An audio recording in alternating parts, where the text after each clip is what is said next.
রাজ আমলে 108টি ডাবের জল দিয়ে স্নান করানো হতো মদনমোহনকে। এই ছিল মদনমোহনের স্নানযাত্রা। কালের নিয়মে অনেকটাই পাল্টে গেছে পরিস্থিতি। ডাবের জল পাওয়া ভার, তাই 108টি ঘুঁটির জল দিয়ে বাবাকে স্নান করানো হয়। যদিও প্রতিটি ঘুঁটির জলেই থাকে ডাবের জলের কিছু পরিমাণ। আজ মদনমোহনের স্নানযাত্রা। স্নানের পরে হবে ভোগ, থাকছে বিশেষ পুজোর ব্যবস্থা।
প্রতি বছরই এরকম করেই হয়।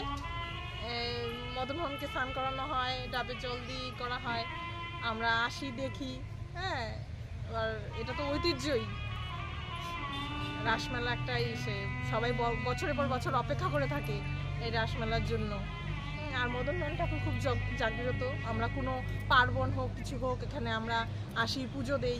বার্থডে বলুন বা কোনো বিবাহবার্ষিকী বলুন, কিছু বলুন, এগুলোতে আমরা পুজো দিয়ে আগে শুরু করি। হ্যাঁ, প্রসাদ নিয়ে যাই, মেয়েকে খাওয়ানো বা আমরা করি। আপনি কোথা থেকে আসছেন? এখানেই বাড়ি। আপনার নাম? সঙ্গীতা সিনহা। আজকে উল্টো রথের পরে শয়ন একাদশীতে বাবা শয়নে গেছেন। আজকে উত্থান দ্বাদশীতে বাবার 108 ঘটি দিয়ে স্নান হলো এবং আমলক্ষী বাটা, তিল বাটা, পঞ্চগব্য, দুধ, দই, ঘি, মধু দিয়ে বাবার স্নান হলো। স্নান হওয়ার পর বাবার এখানে বিশেষ পুজো হবে, পুজোর পর যজ্ঞ হবে, ভোগ হবে।